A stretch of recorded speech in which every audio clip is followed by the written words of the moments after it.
Once upon a time, there was a young man sitting in his office finishing his work. As the time to leave approached, his colleagues invited him to go with them, but he said, "I'll stay a bit longer. I still have some work left, and besides, no one's waiting for me at home." He sat for a while, completing his remaining tasks, then gathered his things and left the office. On his way home, a car hit him, and he died instantly. Suddenly, the young man found himself in another world. He was now an infant, cradled in the arms of an old man beneath heavy rain. As the years passed, the boy grew up and was named Shin. The old man who had found him adopted him as his grandson, and together, they lived in the forest. Shin used his magical abilities to interact with wild animals, something quite normal in this world, as magic was essential for hunting and survival. Yet despite growing up in this new realm, Shin still retained all the memories of his past life, except for the reason behind his death. He deeply loved his grandfather and often asked him about his hunting trips. "What did you catch on your last hunt, Grandpa?" The old man's name was Merlin. One day, Shin opened his dimensional bag and took out all the animals he had hunted. Merlin, amazed, asked, "Did you use the wind arrow spell to hunt these?" Shin smiled and replied, "Yes, it's the best method for hunting." Shin knew that his grandfather, Merlin, was a highly skilled mage with vast knowledge of magic. At the same time, Merlin was eager to see Shin's progress in fire magic. He told him to ignite a pile of wood. Shin concentrated and with enthusiasm set the logs ablaze in an instant. The old man watched with astonishment and praised Shin's incredible talent and mastery of magic. At that moment, Shin's grandmother, Lady Shum Linda, arrived with a family friend named Michelle. Merlin turned to Shin and said, "You shouldn't rely solely on magic, you must also master the art of combat." Shin's eyes sparkled with excitement. However, when Shum Linda discovered that Shin had gone hunting alone, she shouted in anger, calling it a reckless and dangerous act for a child his age. Shin replied confidently, "There was no danger at all. I used the magical tools we crafted together." Unable to respond, the grandmother exclaimed in disbelief, "Good heavens! What kind of world lets an 8-year-old child go hunting alone?" With innocent honesty, Shin said, "This one." Her anger flared even more, and she yelled at Merlin, "You fool!" Merlin calmly reassured her, "Relax. You know how talented and powerful he is in magic. The forest is like a backyard garden to him." Then, with a teasing smile, he added, "From now on, I'll double your combat training, Shin." But Shin protested playfully, "No, let's not do that." 2 years later, Shin and his grandfather ventured into the forest to hunt cursed beasts. Merlin told him it was finally time to embark on this adventure after 7 years of training. He explained that cursed beasts were once normal creatures corrupted by cursed energy, which could also infect humans. Shin nodded. He already knew this story. Merlin had told him before how humans were once cursed, and how he, Merlin, saved mankind by slaying the cursed monster, becoming a hero in the eyes of the people. Merlin then began Shin's first lesson, how to locate cursed beasts using magic. He explained how to gently release his magical energy around him and sense any foreign presence that disrupted its flow. When such a disturbance appeared, he would recognize it instantly as the ominous aura of a cursed creature. This technique, known as search magic, required delicate control over one's magical energy. By the end of the explanation, Shin had already begun practicing naturally, and before long he had mastered it with remarkable ease. While Shin was calling out to his grandfather as usual, he suddenly felt the presence of every living creature in the forest, along with a strange, ominous energy surrounding them. The old man said calmly, "That is the cursed energy of the monsters." Without hesitation, Shin rushed toward the source of that energy. There, he found a gigantic bear, a cursed beast. With incredible speed, he leapt toward it, swinging his sword with immense power. In a single strike, he beheaded the monster, erasing its existence completely. The sight left his grandfather utterly astonished. Shin turned to him and asked, "Grandfather, what do you think?" Merlin replied, "You did your best, Shin. That was excellent." Filled with excitement, Shin's eyes gleamed with pride for having slain his first cursed beast. Then Merlin asked, "What kind of enchantment did you place on your sword during that battle?" Shin smiled faintly. He had actually invented a new magic spell of his own. That evening, Merlin told Lady Shum Linda and their family friend Mitchell what had happened, that Shin had defeated a cursed bear in a single blow without any help, Everyone was stunned by his overwhelming strength. Linda said, "He's incredible, both in magic and martial arts. His combat skill is nearly on par with Michelle's." They continued speaking fondly of Shin, expressing how deeply they loved him. The next morning, Shin finished his training session with Michelle. When he returned, Merlin asked, "So what did you accomplish in today's training?" Shin sighed lightly and replied, "Michelle was really strict today." Merlin chuckled. "Even so, your skill is almost equal to his. But there's something I wish to tell you." He led Shin to a quiet, peaceful spot deep in the forest. There, Merlin finally revealed the truth. He was not Shin's real grandfather. He had found him as a baby abandoned in the forest years ago. Shin listened in silence, then nodded with full understanding. He wasn't angry at all. After a moment he asked, "Grandfather, that cursed bear I killed, was it the same one that destroyed my parents' village?" Merlin's eyes widened in surprise. Shin continued, "If that bear was the one who destroyed my village, then I've avenged my family." He then asked about his parents and his origins. Merlin sighed and said, "Sadly, I know nothing about them. Their village was completely annihilated, crushed beyond recognition." Merlin looked at Shin in amazement. "How can you accept all this so easily?" Shin smiled gently. "Yes, they were my parents, but I don't remember them. Besides, you're here with me." Grandpa Merlin's eyes filled with tears of joy. 5 years later, the house was full of guests celebrating Shin's 15th birthday. He had now become a young man, an adult by the standards of their world. Lady Linda couldn't hold back her tears as she looked at her once infant grandson, now a fine, mature young man. His uncle Lei Dees asked, "So, Shin, what do you plan to do now that you've grown up?" Shin blinked in confusion. "What should I do?" Dees laughed. "You're a full-grown man now. It's time to decide what you want to achieve in life." Shin thought for a moment and said, "The first thing I want to do is leave the forest and visit the nearby town." Siegfried and Christina exchanged smiles. He must have a plan, right? They discussed that since Shin had trained under Michelle, he could either join the royal organization or become a cursed beast hunter. Curious, Shin asked, "What's a cursed beast hunter?" A merchant named Tom explained, "There are people known as cursed beast hunters. They hunt those evil creatures and receive great rewards for each successful mission." Siegfried nodded. "Is that so? So this is the first time you're learning all this?" Shin replied innocently, "Yes, uncle. I've seen them before, but I didn't know what they were called." Siegfried grinned. "You could also become a magical tool merchant, using your spellcraft to enchant items, and since you're handsome, you'd stand out in town for sure." Shin laughed softly. "You know, you're right. I just realized I should start thinking about money now that I'm an adult and responsible for myself." Tom stared at him in disbelief. "Wait, what? Don't tell me you've never been to a marketplace before?" Shin replied honestly, "No, I haven't. I don't know anything about currency or trade."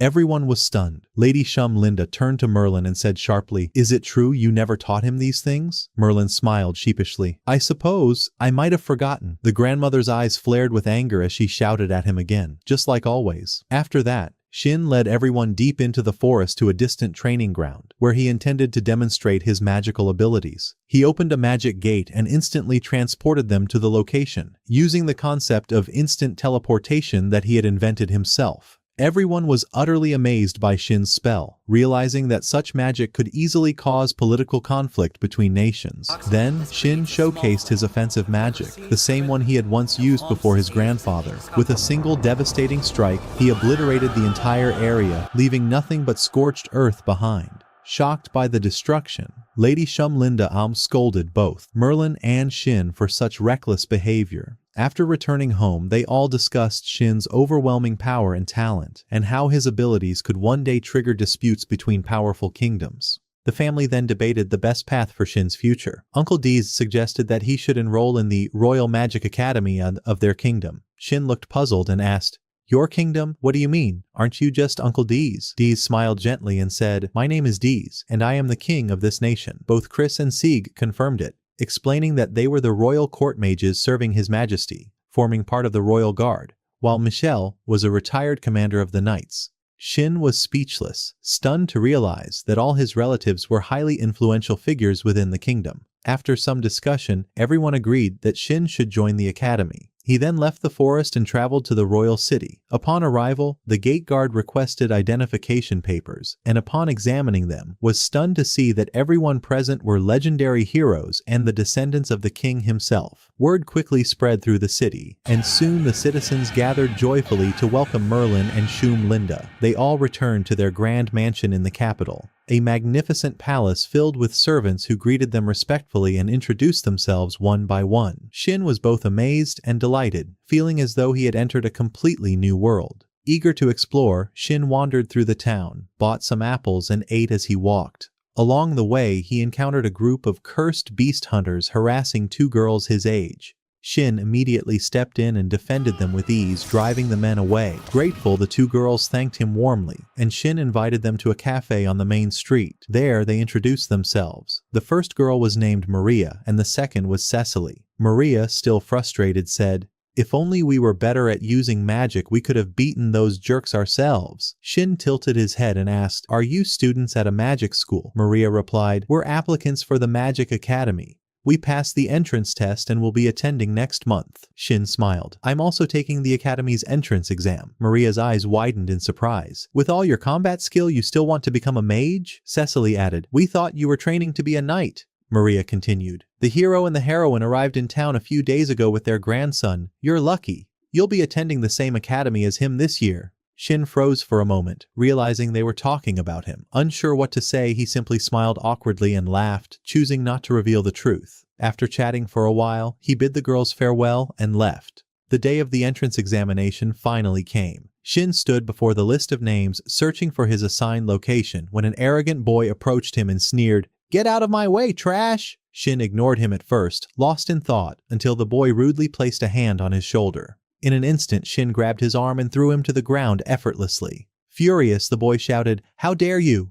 Do you even know who I am? I'm Cart Ritzberg, the son of a count and a noble of this kingdom." Shin calmly replied, "Nice to meet you. I'm Shin." Everyone around burst into laughter. Cart's face turned red with anger as he yelled, "I'm the heir of the House of Count, you idiot!" and was about to attack Shin again, when suddenly, the prince was intervened. The prince stepped forward and said firmly, "That's enough, Cart. Step aside." Shin looked at him curiously and asked, "And who might you be?" The prince replied, "I am Prince Aug Orel Sahida-e." Shin thought for a moment, recalling what he had learned from his family, then said in surprise, "Wait, you're Uncle Deese's son. So that makes us cousins, right?" Aug smiled. "Exactly." Everyone present was stunned by how casually Shin spoke to the prince. Then the examinations began. The written test was completed first, followed by the practical magic test. The instructor ordered the students to cast their spells at designated targets. Most of the spells were weak, yet the students seemed proud of their performance. Meanwhile, Shin stood silently,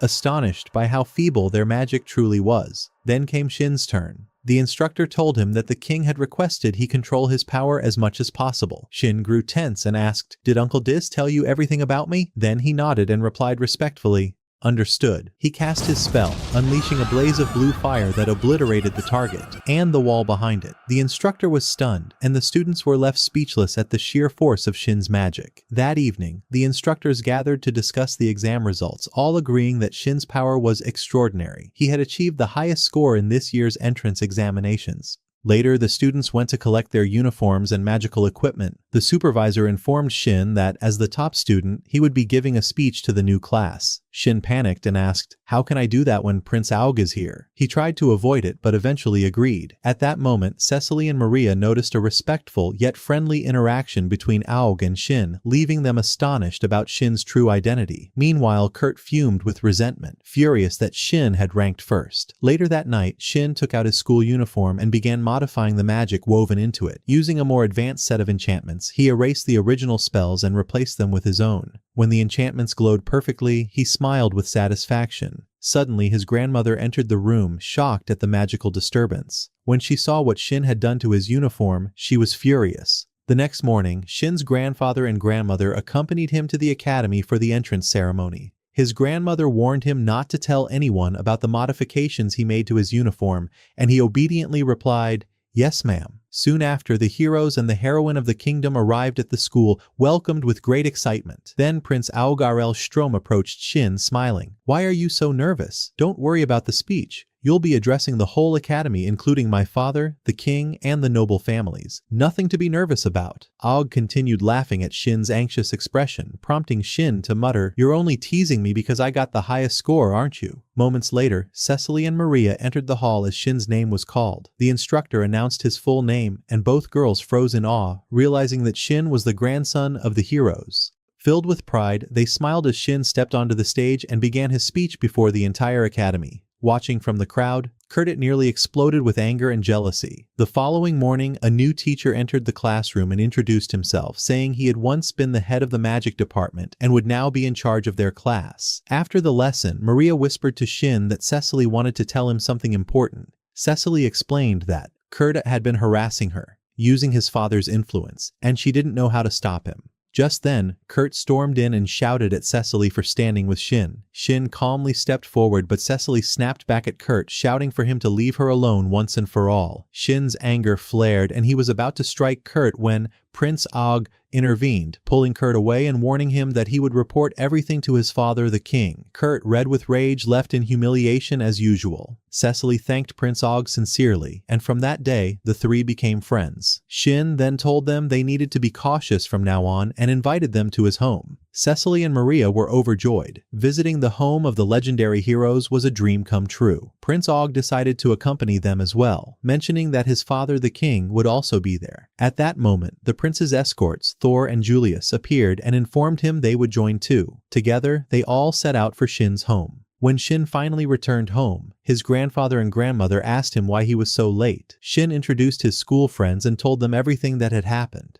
Then he mentioned to his grandmother that he planned to rewrite the enchantments on Cecily's uniform to strengthen its protection. Everyone was surprised by his words, and the grandmother said to Cecily, "What Shin intends to do for you is of great importance. His idea to ensure your safety is admirable. Do you truly believe you deserve such kindness?" Cecily grew nervous. Shin interrupted, saying, "Grandma, why are you making this such a big deal?" But she snapped back, "Silence. Do you even understand the value of what you're doing? Once enhanced with Shin's enchantments, that uniform would be worthy of being classified as a national treasure. It would be priceless." Then she asked Cecily again whether she thought she deserved it. Cecily shook her head, tears filling her eyes, and said, "I don't deserve it. I only took advantage of Shin's kindness to help me." She began to cry uncontrollably, apologizing to everyone and insisting she would solve her problems on her own. As she turned to leave, the grandmother stopped her. "You'll let Shin finish what he started," she said firmly. So Shin did. He enchanted Cecily's uniform, and even placed the same protective magic on his friends' uniforms as well. Before they departed, Shin explained that he would help them travel safely from his house to the academy using his magic gate. Everyone was astonished when he demonstrated the teleportation spell, revealing the deep forest home where he had lived all his life. The next morning, Shin escorted Maria and Cecily to school to ensure their safety. Upon arrival, they met their classmates, including a cheerful girl named Alice who arrived precisely on time. Maria looked at her and asked, "What's with you? Everyone's late on the first day, and you're exactly on time?" Alice laughed nervously and replied, "I couldn't sleep last night because I was so excited, so I ended up napping just this morning." Maria sighed in disbelief. "Really? You're such a child," Shin muttered to himself. She actually is a child. But in this strange world, 15 years old counts as an adult. The teacher then entered the classroom and began the day's first lesson. Afterward, he guided the students around the academy, showing them all the facilities and explaining the departments and fields of study available. He then encouraged the students to form their own clubs and activity groups. When Shin asked about which group he should join, Prince Og joked, "Come on, you're the ultimate prodigy.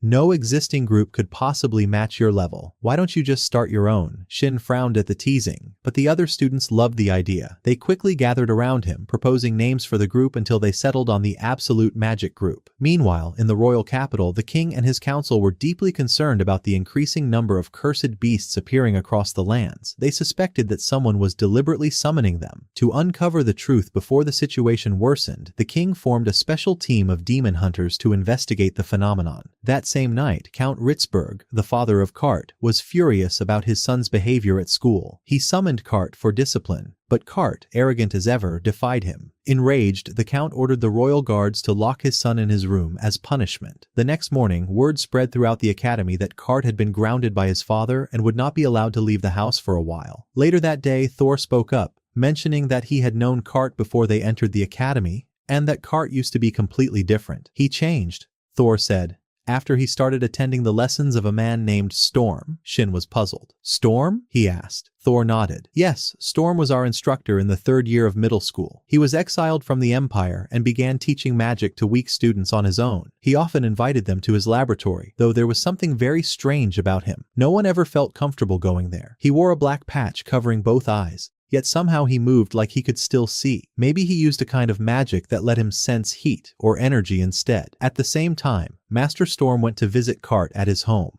There, he met Cart's mother, who thanked him for coming and tearfully asked for his help in taking care of her son, as Cart was no longer acting like himself. Master Storm gently reassured her not to worry and promised that he would talk to Cart and understand what was going on.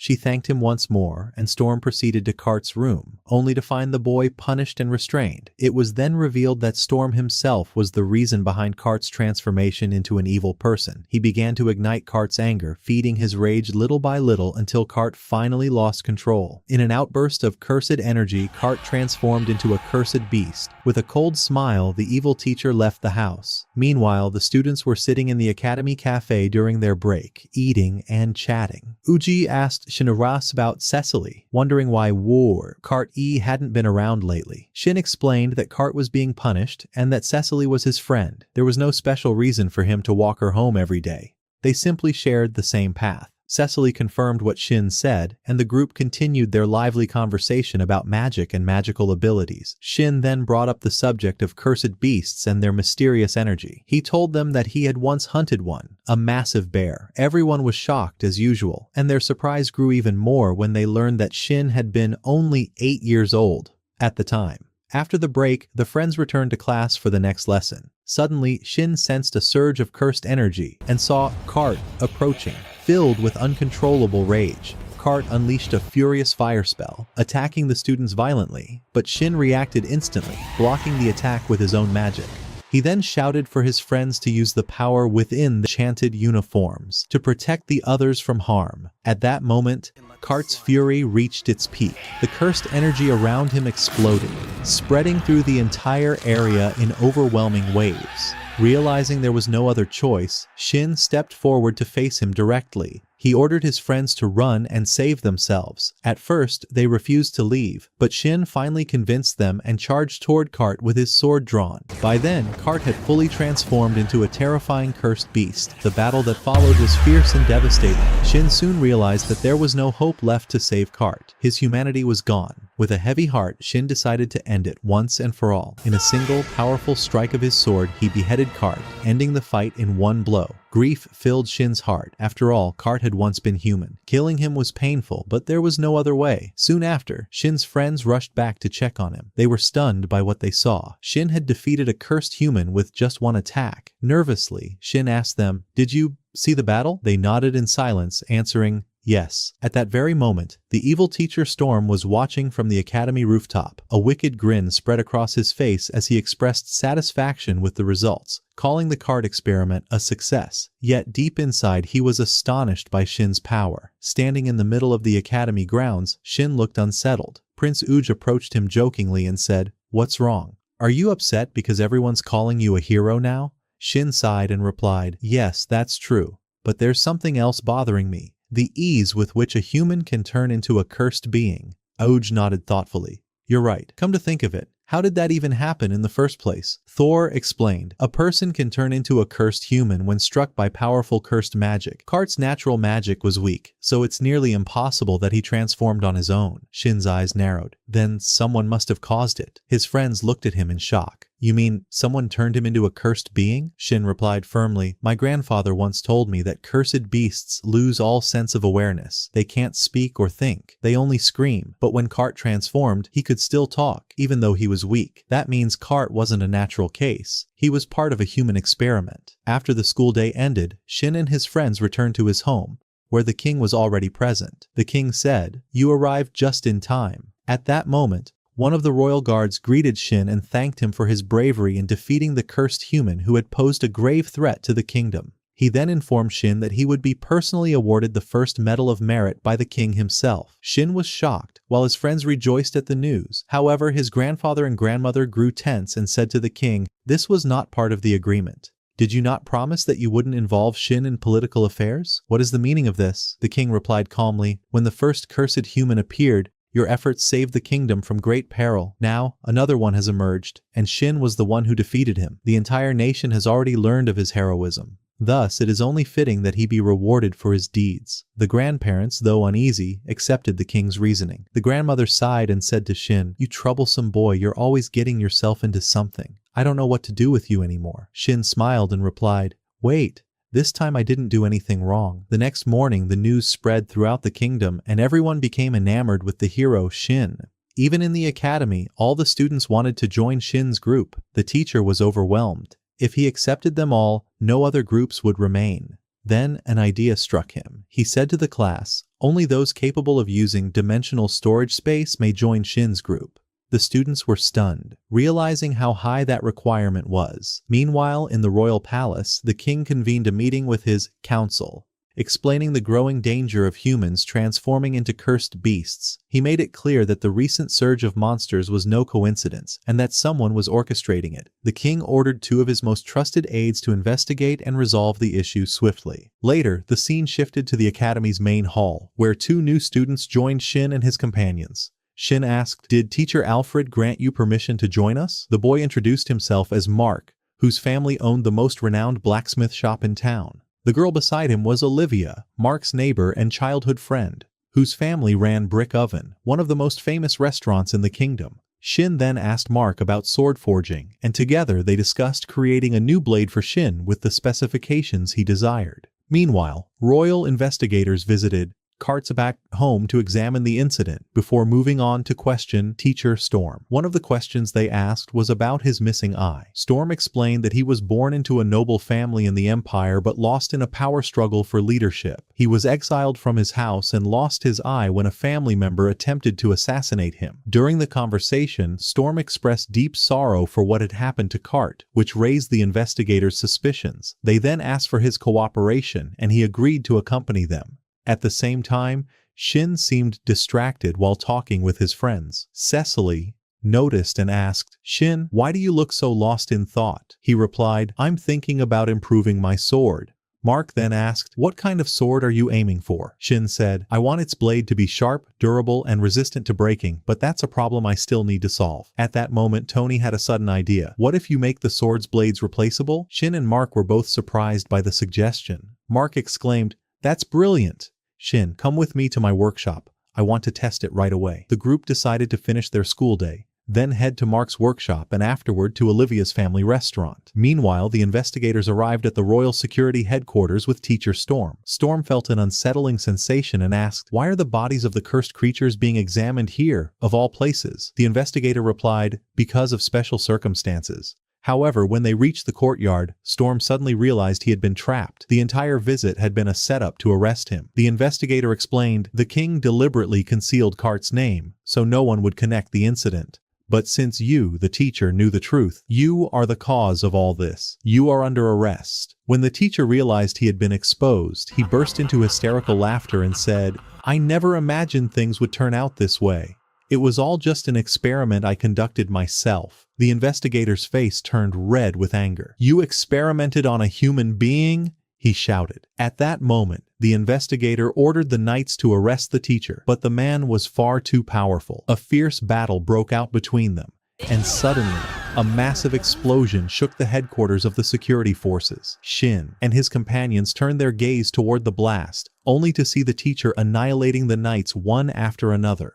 Rage consumed Shin when the teacher coldly confessed that he had turned Kart into a cursed beast. Unable to control his fury, Shin charged forward to confront him, and an intense battle ensued. The teacher's power was overwhelming. Shin was on the verge of giving up, until, in a desperate moment, he managed to shatter the glasses covering the teacher's eyes. To everyone's shock, the man wasn't blind at all. He had been hiding his eye to keep others from discovering his true nature. Suspicion arose that the teacher himself might be cursed. Without anyone noticing, Shin began to gather thermal energy within his body, then unleashed it in a devastating strike. The force of the blast completely erased the teacher's presence. No one could tell whether he had escaped, vanished, or been obliterated entirely. Moments later, the royal advisors responsible for the investigation arrived and thanked Shin for saving everyone. The next day, Shin went out with his friends. Oog approached him playfully and asked, "What's troubling you?" Shin replied, "I have a feeling Storm is still alive." Oog looked startled. "How could that be?" Shin explained. "Did you see how the ground changed because of the thermal radiation I released? When I tried the same technique in the forest, it only left ordinary craters. But this explosion, it was different. It might have been Storm's doing, a trick to make his escape. So he's alive after all, Aug said seriously. In that case, when we visit the blacksmith's workshop, choose whatever sword you want. Don't worry about the cost. We'll cover it as members of the royal family. You're the only one capable of facing Storm, so we must equip you with the best weapon possible. The group arrived at the blacksmith's forge, where Mark and Olivia greeted them warmly. Mark led the group inside, calling out to his father. The old blacksmith was astonished to see the prince, the grandson of two legendary heroes, standing in his shop. They requested that he forge a custom weapon for Shin, tailored to his own design. The blacksmith was honored. Crafting a weapon for such a hero was the greatest privilege he could imagine. Shin then described the sword's specific requirements in detail. Meanwhile, in the imperial palace of the police empire, a mysterious figure named Zest appeared before the emperor. He suggested that the empire take advantage of the chaos caused by the appearance of cursed beasts in the kingdom of Earl Sahide to launch an invasion and seize control of the land. Back with Shin and his friends, after completing their errands, Shin told Cecily he would make her a ring imbued with protective magic. He kept his promise and crafted it himself. Then came the day of the awards ceremony. Shin was visibly nervous as the royal knights escorted him to the grand hall, which was filled with nobles and citizens alike. There, King Dees presented him with the first order of merit for his bravery. The following day, Shin, exhausted from the previous night's festivities, walked to the academy alongside Cecily and Maria. When they opened the door of the house, they found a huge crowd of people eager to meet the new hero. To avoid the chaos, Shin decided to use a magic portal to teleport directly to the academy. In an instant, he appeared in his classroom, and his friends soon followed through the gate, asking what had happened. Shin explained that he simply wanted to avoid the fans gathered outside his home. Then class began. Shin taught his group their first lesson, how to use the magic shield. He instructed Maria to activate hers, but it turned out to be very weak. To demonstrate the difference, he asked Cecily to use her own shield through the magic-imbued ring he had crafted. Instantly, a powerful two-layered barrier appeared.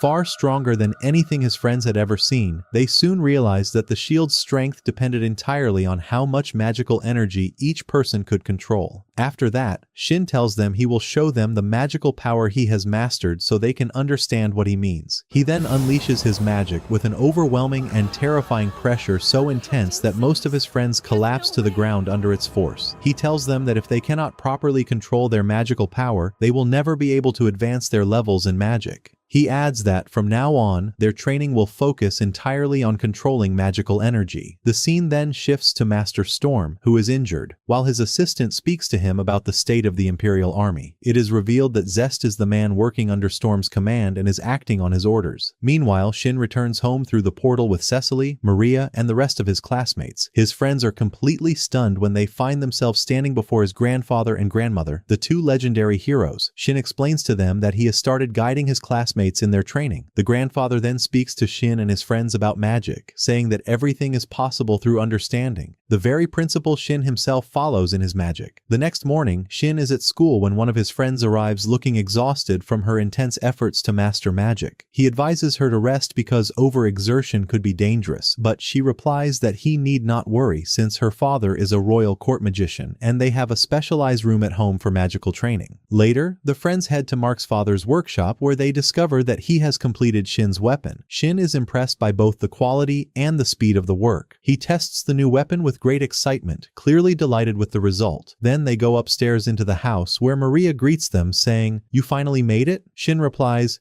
"Yes, and I brought you some gifts." They cheer happily as he tells them he brought each of them an amulet on which he will place protective and enhancement magic. After that, Org asks Shin to forge a sword like his own for the royal army. Shin answers that he has no objection as long as his grandparents approve, explaining that the idea itself is not entirely new. Org says it would be very useful since the war is drawing near. Shin is surprised by this, and Olivia adds that she too had suspected as much from the way the customers had been talking lately. The scene then shifts to the Imperial Army camp, where the Emperor is furious. He says that the information brought by Zest stated that the kingdom was preoccupied with fending off the cursed beasts and thus unable to dispatch troops against them. So why then are so many enemy forces awaiting them? The soldiers reply that their army has suffered heavy losses due to the ambushes set by the kingdom's troops along the way, and therefore they must retreat immediately to regroup their forces. The emperor, clearly enraged, says, "Enough! Tell me, what happened to Zest? Where is he now?" A soldier steps forward and reports that they have found no trace of him since yesterday, and the unit that accompanied him on reconnaissance has not returned either. At that moment, the emperor explodes with anger, shouting, "That wretch Zest has deceived me. When I see him, I will cut off his head myself." Just then, another report arrives informing the emperor that cursed beasts have appeared in enormous numbers in the imperial capital. The emperor, shocked, exclaims, "What are you saying? Weren't their numbers supposed to be extremely few within the empire?"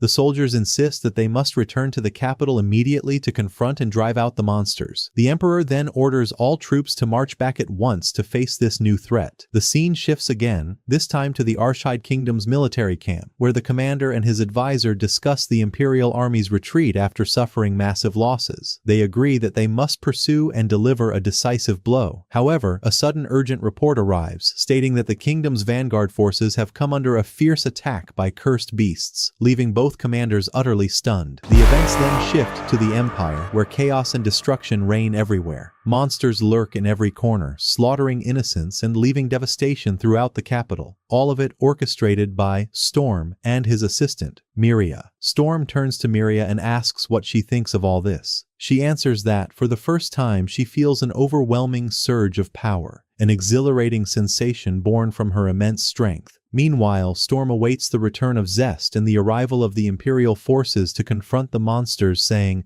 "We must welcome them, most splendidly." At that very moment, the Emperor and his army reach the royal palace, only to find ruin and turmoil consuming the place. Furious, the Emperor orders everyone to eliminate the monsters in the capital before sunset. Suddenly, Stormall appears before him and says, "You finally arrived. I've been waiting for you for quite some time, Your Majesty." The Emperor, shocked, demands, "What are you doing here?" Storm smirks and replies, "I made sure that I would be the one to end you myself." He then unleashes a devastating fire spell upon the Emperor, annihilating him completely. 3 days later, the forces of the Arshide Kingdom arrive at the Empire. The commanders are stunned by the scale of destruction that has befallen the land. At that moment, Stormyar appears and greets them, though his exact location remains unknown. And suddenly, countless, cursed humans emerge, twisted into monstrous forms. Days later, the scene moves to the royal palace of Arshide, where the king sits with his council and says, "It's impossible.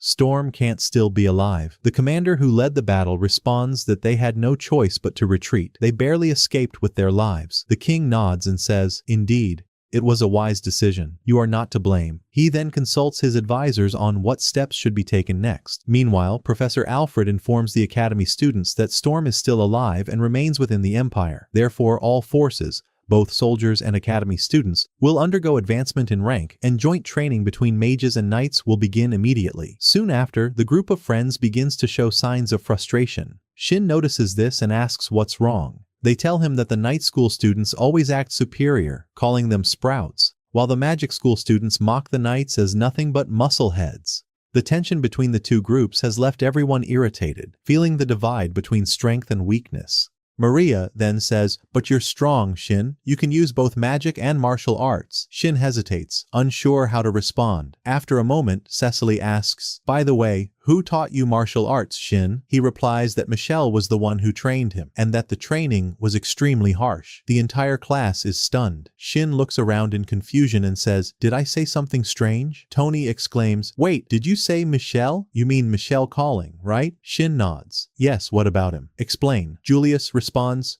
"So you mean the former commander of the Knights, Sir Michelle?" Shin answers that he remembers saying something like that before, leaving everyone even more shocked. They all exclaim, "So you learned magic from the great Merlin, enchantment from the great hero, and swordsmanship from the great swordsman Michelle?" Shin looks puzzled and asks, "Great swordsman? What do you mean?" Thor explains, "Didn't you know? No one in the kingdom surpasses Michelle Calling in swordsmanship. He was known as the Great Swordsman." Shin replies calmly, "To me he was just a strict instructor, nothing more." His friends then comment, "Since the great Michelle himself trained you, that means you're better than the night school students in swordsmanship too, Shin." Shin shakes his head and says, "That's not what matters. What's important now is that we focus on our mission and work together in training." After that, in front of the capital's gate, The instructors divide the students, both mages and knights, into groups, each consisting of 4 knights and 4 mages, to begin entering the forest and exterminate the cursed beasts. As usual, the knight students look down on the mages, especially on Shin, prompting Maria to say,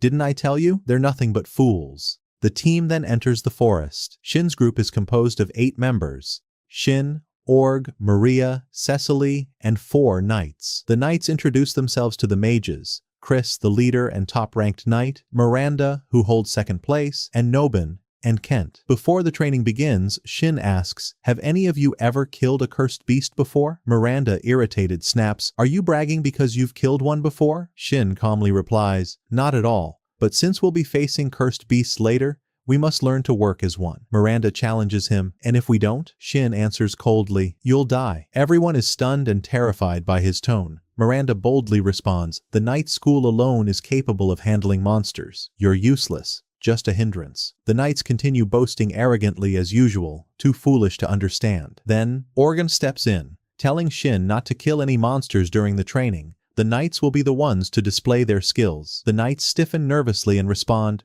"Understood, Your Highness." The group then reaches the depths of the forest, eager to face the monsters. Cecilion comments, "Each group should have 2 supervisors, 1 mage and 1 knight." At that moment, Saig and Chris, Shin's friends from his family circle, appear. Shin is surprised to see them and asks, "What are you doing here?" They reply that they've been assigned as the supervisors in charge of monitoring the group, adding, "Please don't start any fights with each other today." Each one turns to Shin saying, "As long as you don't start it, I won't." Their usual bickering begins immediately. The students introduce themselves to Saig and Chris, while the knights grow increasingly excited, and the team begins its journey deeper into the forest. Suddenly, Shin senses a dark, malevolent presence, the aura of a cursed beast, lurking nearby. Saig notices it as well and alerts everyone. He orders them to prepare for battle. Moments later, a cursed boar emerges from the trees. The knights tense up and attempt to surround it, but as they attack, the monster easily dodges their strikes and knocks them all back with a single blow.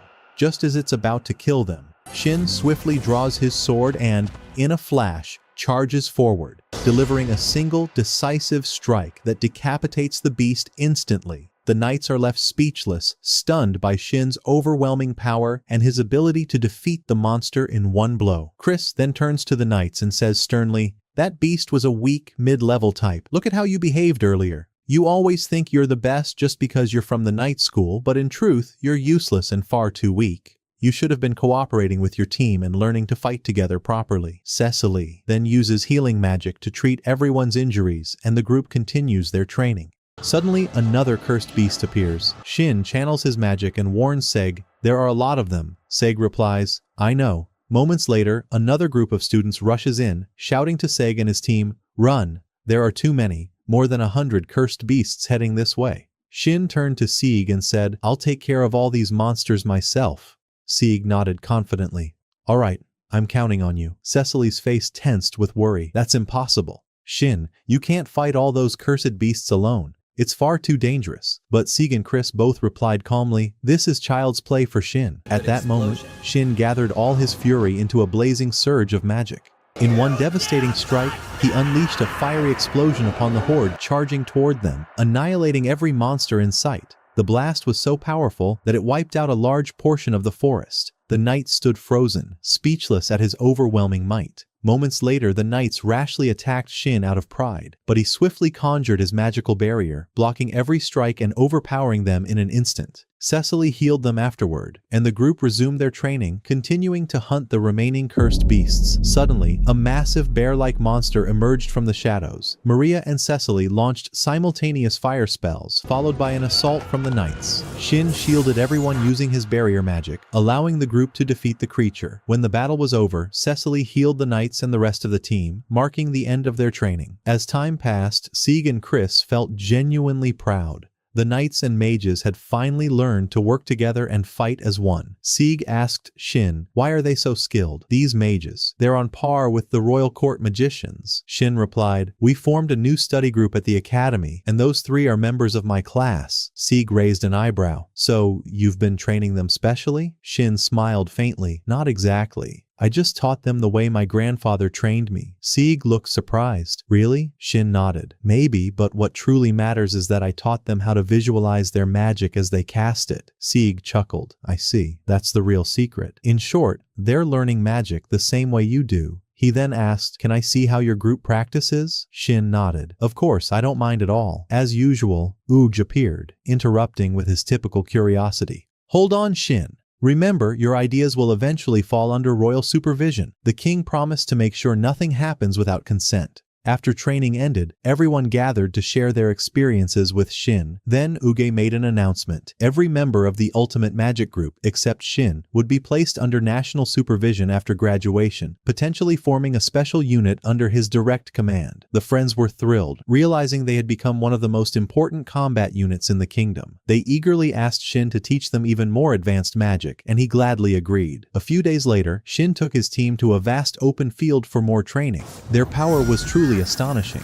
Not long after, Uge summoned them again for another one of his endless speeches. This time, however, his tone was serious. I'm going to reveal classified information, he said. Shin looked at him, surprised. Does that mean you're about to tell us state secrets? Uge nodded solemnly. From this day onward, you are no longer ordinary citizens. You are now a vital part of the army for the coming war. He explained the gravity of the situation, declaring that they were officially recognized as a special unit. Shin asked, what new information are you going to reveal to us? Uge replied grimly. Reports indicate that demonic beasts have been wreaking havoc throughout the entire empire. The damage is catastrophic. What's worse, the number of monsters grows daily due to a mysterious phenomenon that turns humans into cursed beasts. Shin's eyes widened. Just like what happened to Kurt, right? Uge nodded. Yes, you could say that. Shin clenched his fists, anger burning in his eyes. Stormy, you bastard, what are you planning this time? Shin decided to organize a Karstuaya training camp Kakashi for his team. Everyone was thrilled by the idea, and they planned to hold it during the summer vacation. They agreed that the training would take place in the same area, but the lodging would be at Cecily's family house in the Hot Springs region. When Shin told the idea to the grandfather and grandmother, they agreed, on the condition that there would be proper supervision. Everyone prepared to head for the camp, and the students were overjoyed when they discovered that the two heroes would be joining them.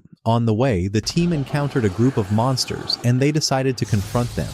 The battle began, and the team drew lots to determine who would go to eliminate the monsters. A girl from the group won the draw and astonishingly defeated all the monsters with a single effortless strike. The grandfather and grandmother commented, "The children's level has improved rapidly and remarkably." Later, the team arrived at Claude Town, Cecily's homeland. Everyone was amazed to see that the entire town was filled with hot springs. They finally reached Cecily's house, where she warmly welcomed them. The servants came out to greet the guests, and soon everyone went inside to relax in the hot springs. The next morning, the grandfather began training the youngsters in magic, giving them instructions that helped their skills develop at an incredible rate. Then the grandmother took over, teaching them about magic tools and magical inscriptions, leading to great improvement in their performance. Shin felt proud as he watched their progress. Afterward, Shin took the students to the training grounds to practice spellcasting. The grandfather and grandmother noticed significant progress, but Shin warned them, saying, "You'll face great difficulties when battling cursed beasts." The grandmother replied, "That is indeed a global crisis." Shin nodded and said, "Yes, we all must become stronger, even me." His friends were astonished by his words, feeling both awe and fear. Then Shin unleashed his magic attack. Everyone activated their magical shields to protect themselves from its immense power. As usual, Shin visualized his spell, releasing an incredibly powerful strike, a devastating blast that destroyed everything in its path, including mountains and surrounding terrain. Shin rejoiced at his successful attack, but the grandmother scolded him harshly for his recklessness. He immediately apologized, and she said, "That's enough training for today. Let's head back home." Afterward, Og asked Shin to take him through the magic gate to the royal palace to gather new information about the cursed beasts. Shin replied, "All right, no problem." As soon as they entered the palace, Og met his fiancée, Ellie, who was furious at him for being constantly busy and neglecting her. Shin greeted her politely, and Og asked, "What brings you here, Ellie?" She snapped back, "You left me here with your sister Mi." Then she turned to leave for the camp. At that moment, Mi also appeared, equally upset that she hadn't been taken along. She wanted to meet the two great heroes herself. Surprised, Og exclaimed, "Why are you two here as well?" Ellie replied firmly, "We've decided to go with you to the camp." August protested stubbornly, "Over my dead body. I will not allow it. No force on earth can make me take you there." At that moment they brought the matter before the king, who said, "What is the problem with taking them along?" And so, the final decision was made. They would go with them. This time, Shin felt delighted on Aug's behalf since it was usually Aug who annoyed him on every trip. Afterward, they strolled around the town, enjoyed some food, and later returned to the house where Cecily welcomed them warmly and thanked them for coming. They spent their days at the camp training, playing, and having fun. One morning during training, Cecily approached Shin and asked him to meet her father before he left for work, since they were soon to be engaged. Shin agreed immediately, and together they went to see Cecily's father. They discussed the details of the engagement, and her father approved everything, filling the room with joy while Cecily blushed deeply in embarrassment. The scene then shifted back to the camp, where everyone continued training with determination and full energy. Ellie was astonished by the immense magical power radiating from Shin's friends during their attacks. Shin laughed lightly and said, "I think that's enough warm-up." Ellie was stunned. "Warm-up? Are you planning to blow up the world or something?" she exclaimed. Just then the grandfather appeared and asked Ellie and me, "What do you think of what you're seeing? Don't you want to try magic yourselves?" Ellie replied, "I have nothing to do with magic at all." But me, full of excitement, eagerly agreed. The grandfather began teaching her the basics of magical control, and to everyone's surprise, her attempt succeeded. Overwhelmed with joy, me smiled brightly, and the grandfather and grandmother both commented, "You're excellent for your age, and it seems you have the potential to become a powerful mage." The scene then shifted to the imperial capital, where destruction covered every corner. The city had become uninhabitable. A storm turned to Miria and asked, "Tell me, what's the current situation?" She replied, "Because of the attacks on the trade convoys, all cities of the empire are suffering from a severe shortage of resources. The people have fallen into deep despair." Astorm smiled wickedly and said, "If that's the case, then the time has finally come to execute our plan." We returned to the friends, still training tirelessly. This time, Shin led the assault. As usual, everyone hid nervously behind their magical shields. Shin asked, "Why are you all being so cautious?" They replied, "Because you're about to use a new spell, and we need to be prepared." Shin then began. He removed all barriers and focused his magic on a single stone, causing it to rise into the air. Everyone was astonished. "What is this spell called?" they asked. Shin smiled and answered, "This is levitation magic." He explained the process, but, as always, no one really understood. They simply said, "That's incredible." Shin chuckled. "Incredible? You're about to see amazing." He then cast the spell on himself. And suddenly, Shin began to fly into the sky. A wave of awe swept over the children as they watched him soar freely above them. On called out, "You've done something outrageous again, haven't you?" Shin replied, "This is the magic used by Astorm. I learned it so that I could stand a chance against him." Cecily's eyes sparkled with admiration as she said, "You truly are amazing, Shin." That evening, Shin sat with Cecily, the grandfather, and the grandmother, discussing the details of their engagement, just as they had done earlier with Cecily's parents. It was then decided that the grandparents would visit Cecily's family home, along with Shin and Cecily. Her parents were overjoyed to have the two great heroes in their house. While talking, the grandmother gently explained to Cecily's parents that Shin was not their biological grandson. He had been adopted. She felt it was important they knew the truth. Cecily's father nodded in understanding, explaining that their approval of the engagement was based on Shin's respect and care for Cecily, not because he was the grandson of the great heroes. Cecily's mother agreed wholeheartedly. They both thanked Shin for his sincerity, and he promised them earnestly, "I will always protect Cecily with all my strength." Then Shin's team began preparing for their training session. Everyone wore the new team uniform, and Shin explained that the clothes were perfectly tailored for each of them and imbued with his strong defensive magic, enhancing their abilities and offering powerful protection. One of them asked, "So this uniform is classified as a national treasure?" Shin nodded in confirmation. He then warned them that today's training would be difficult, as it involved facing high-ranked cursed beasts. The team felt a little anxious, but he reassured them that their level had risen significantly. Muddy Mio and Avoeli felt disappointed that they couldn't participate, so Shin decided to cheer them up. He gave them a magical communication device to contact him remotely and told them to practice using it until he returned. However, when the grandmother discovered the device, she became very angry and scolded Shin harshly. Afterward, they headed to the training grounds. Cecily suddenly sensed the presence of a massive and powerful creature, an upper-ranked Cursed Lion. Shin quickly divided the team into groups and ordered the first group to attack the beast. As soon as the monster approached, they unleashed a combined magical assault so powerful that the lion was completely obliterated, and the entire area was devastated by the force of their attack.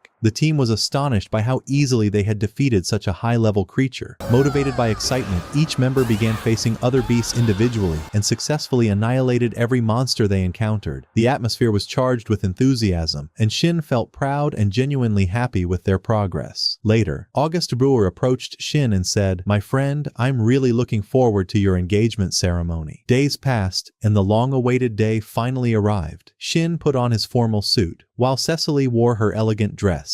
Accompanied by her mother, she entered the hall where the ceremony began. Everyone was filled with joy, and even the king attended the celebration. After the engagement, the whole team learned levitation magic. They joyfully practiced it, flying freely through the sky. Shin's ability to teach them such a spell amazed everyone. Then they used wind magic to maneuver more easily through the air, and Shin praised their skill. Mi, filled with excitement, said she couldn't wait to try that magic herself. Soon after, Shin used a newly crafted microphone-like device to communicate with them, and asked everyone to descend from the sky. His friends commented on how useful this tool would be in the future, and Thor remarked that it could come in handy during the prince's coronation ceremony. Mi, impatient and eager, shouted cheerfully, "Come on! Hurry up and land so we can try flying too." Meanwhile, on the other side, the scene shifted to the fortress of the cursed beasts, where we learned through one Storm that the last city had already fallen, and every town and village within the imperial territory had been completely destroyed.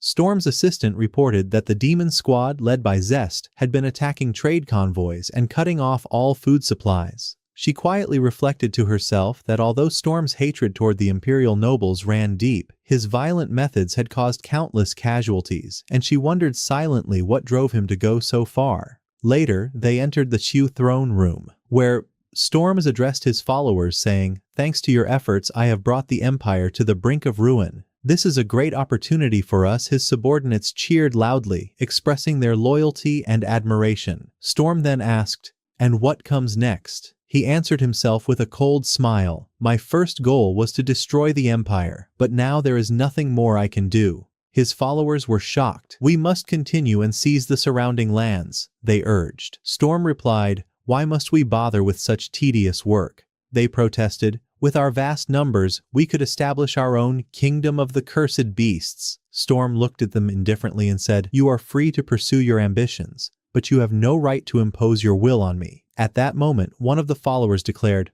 "Fine. Then I'll act on my own." Storm smirked and replied, "Why didn't you do that from the start? In any case, your choice has nothing to do with me." He then addressed the rest saying, "You too are free to do as you wish. I will not stand in your way." After one of his followers left, Storm's deputy asked cautiously, "Are you certain about letting them go?" Storm answered calmly, "Yes, my goal has already been achieved. They can do whatever they please now." At that moment, Storm's assistant asked, "Why do you hold such hatred toward the Empire? I've heard that you were once a duke within it, and that it would have been easy for you to attain the position of Emperor." Storm replied, "Haven't I told you before? In any case, since you've brought it up, I'll tell you the story. My name was Oliveira 2 years ago.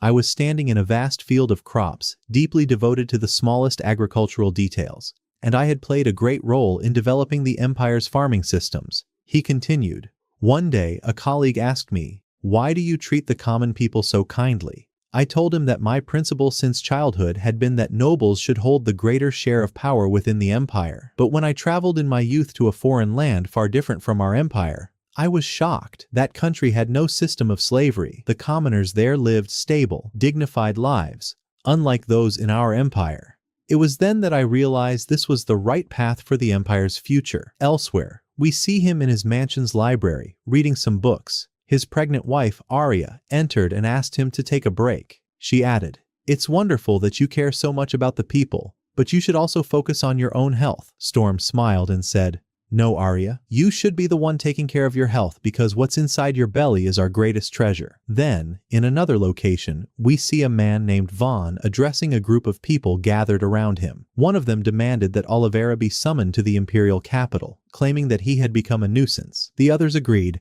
asserting that he truly was troublesome, as many commoners were leaving their regions because of him. Their tone revealed deep resentment. Vaughn went on, saying that if Oliveira continued interfering with the Empire's financial contributions, he would soon become one of its largest benefactors, and eventually, the Emperor himself. The nobles around him were visibly displeased, for laws favoring the common folk were something they despised. Vaughn then ordered that Oliveira be left in the capital for as long as possible, and that all his arguments should simply be ignored. Meanwhile, back at Storm's residence, he was overjoyed after receiving letters from other nobles requesting to hear his thoughts. His wife Arya was surprised and asked why they would suddenly take interest in his opinions. Storm explained that tax revenues in their regions had recently declined, and that contributing more to the Empire would increase their political influence. The letters, he said, mentioned a conference to be held soon in the capital, and they wanted his guidance in managing their provinces.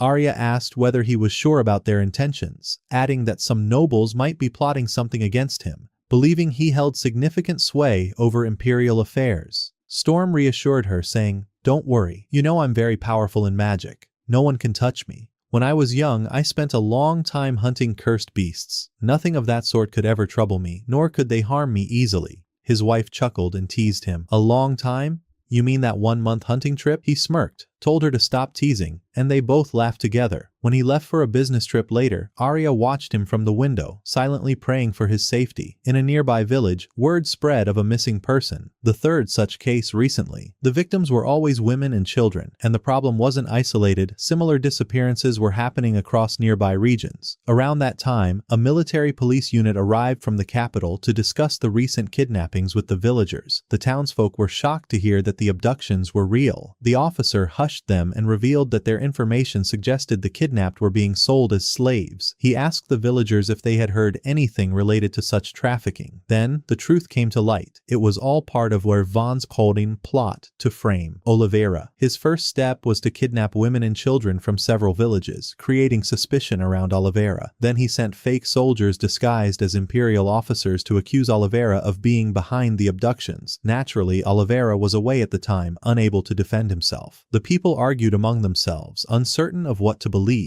During this turmoil, Oliveira decided to return home after a long absence to see his wife. But by then, Vaughn had already set his deadly plan in motion. He placed several kidnapped women into a carriage and marked it with Oliveira's name. He then ordered local farmers to capture the carriage, thus beginning the execution of his cunning scheme. At that moment, the farmers erupted in anger and decided to burn Storm's house to the ground. They rushed toward his home, and upon arriving, they set it ablaze. The fire devoured every corner of the house, killing his wife and leaving no survivors, except for Oliveira himself. When he arrived and saw the inferno consuming his home, he was struck with horror. Searching desperately for his wife, he found her lifeless. In utter despair, he screamed, "Is this how you repay my kindness? You've killed my wife and my unborn child." The farmers shouted back, "But you're the one who kidnapped the women from our village." Oliveira froze in disbelief, realizing that everything had been a setup against him. Rage overtook his heart, and he swore to destroy the kingdom and everyone within it. He then unleashed a powerful spell that annihilated every soul in the village within seconds, and thus the tale of Storm came to its tragic end. Meanwhile, Zeist was consumed by sorrow, having lost his purpose in life and no longer knowing what to strive for. He ordered the man beside him to go after the cursed beasts that had fled to preserve their strength and protect them. At the same time, within the kingdom, the king appointed Og as the crown prince, but suddenly, a knight burst into the hall, announcing the approach of the army of the cursed beasts. Panic spread among everyone present.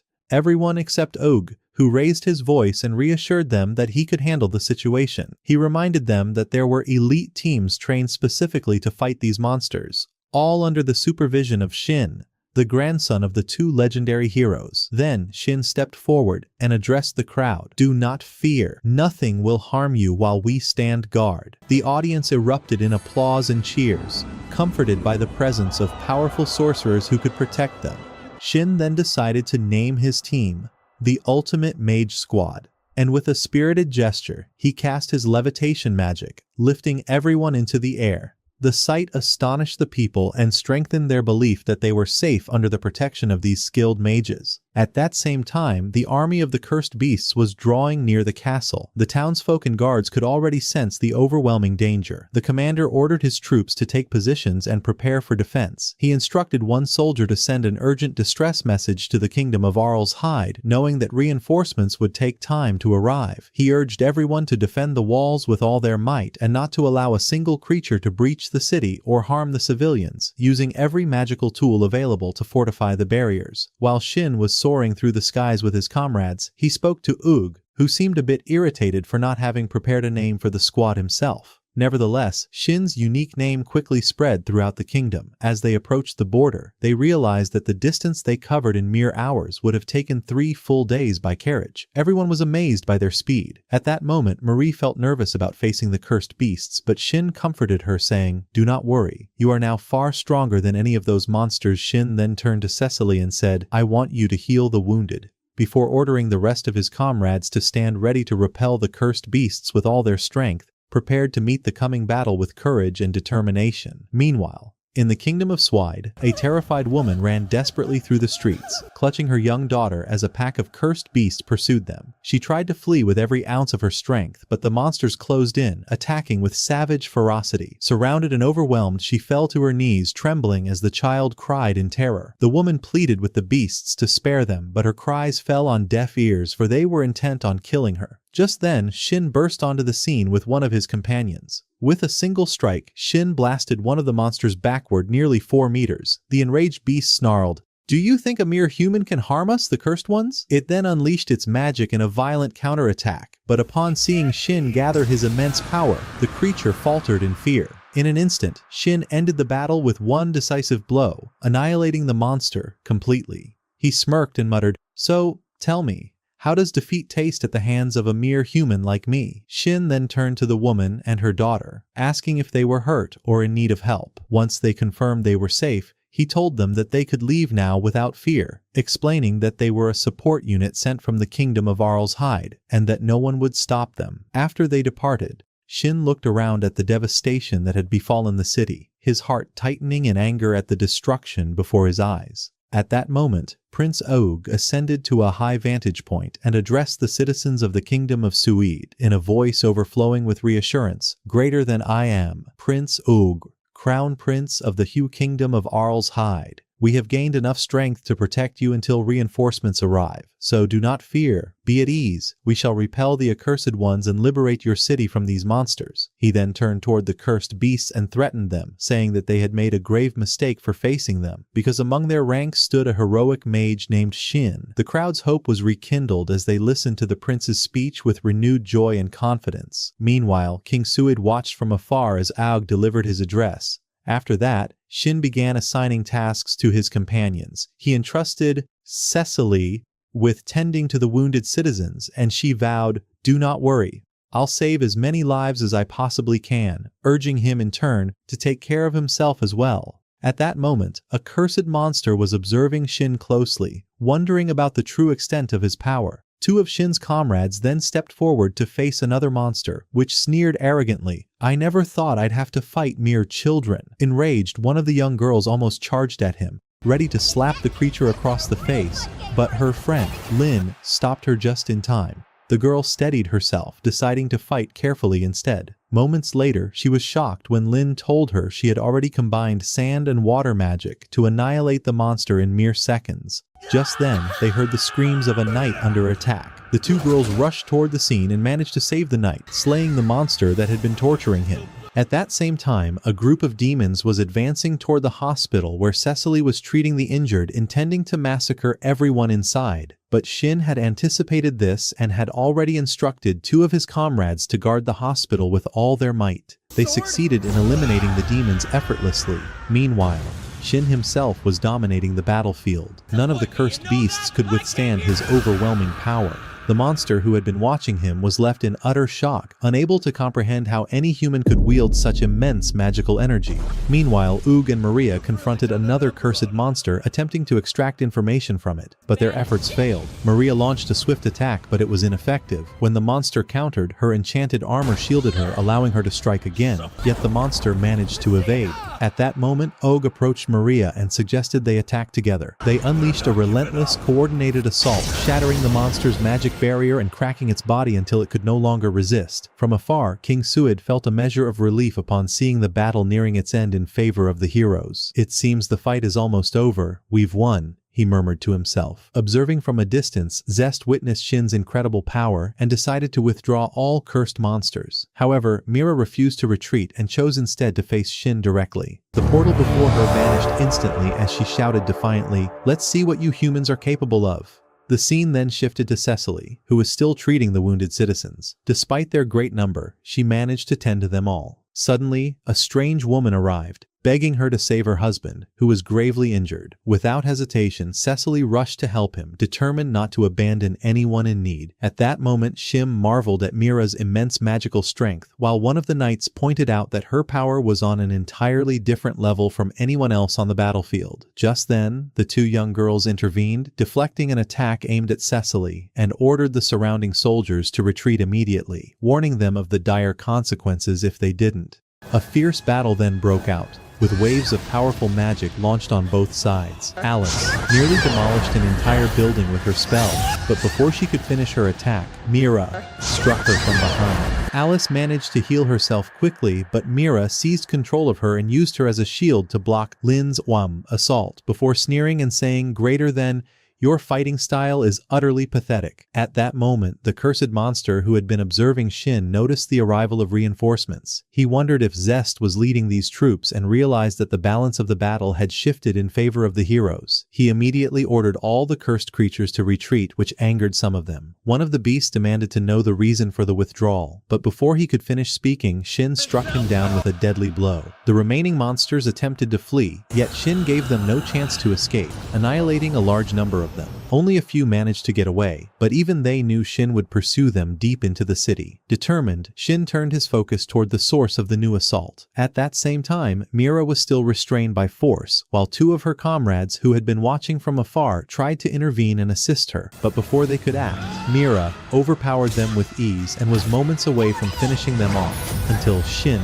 suddenly appeared before her, ordering her to stop at once. When he saw his friends lying on the ground in pain, rage flared within him, and he vowed to make Mira pay. Meanwhile, Lin regained consciousness and warned him, "Be careful, Shin. This girl is no novice in magic." To which Shin replied confidently, "Don't worry, Lin. I'm not a novice either, as you well know." He then turned to Yuri, instructing her to take care of the others, before launching his attack on Mira. At first, Shin held the upper hand in the fight, but Mira quickly adapted and exploited every opening she could find. When she noticed some of Shin's friends trying to assist him, she took advantage of the distraction and unleashed a devastating attack on them all at once, then attempted to flee. However, Shin, unwilling to let her escape after everything she had done, activated his enhancement magic and gave chase. In that moment, Mira resolved to detonate the entire area, destroying everything within it. One of Shin's companions quickly erected a protective barrier around the group, shielding them from the blast. When the attack subsided, everyone was safe,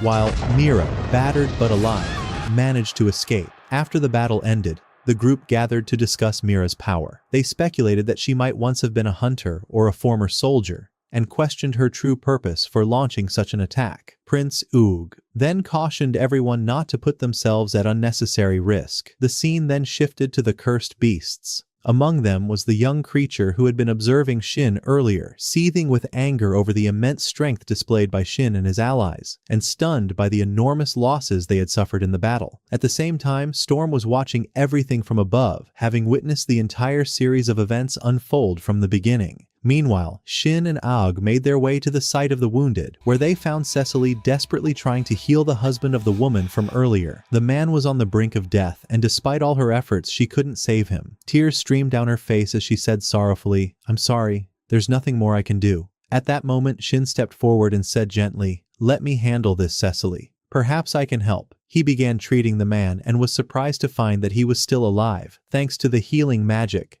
Cecily had already used. With focused precision, Shin worked to heal the man's injuries, and soon his breathing stabilized. When the woman heard the news, she wept with joy and thanked Shin deeply for saving her husband's life. After some time, Shin and his companions headed to meet King Suid, where they sat with him for a while. During their conversation, Prince Aug Ansriu asked the king about something he couldn't quite understand regarding the recent cursed beasts attack. He pointed out that some of those same creatures had appeared during the Empire's assault, yet had not been seen afterward, which led Oog to believe that the entire attack had been a distraction and that there were no other assaults occurring elsewhere. He then expressed his desire to form an alliance between the two kingdoms to establish a unified battlefront. The king agreed, replying, "Very well, we'll discuss this matter further." Shortly afterward, Shin and his companions returned to their homeland, where they were greeted warmly by the citizens and royal guards alike. Later, Oog met with his father and reviewed the incident report together.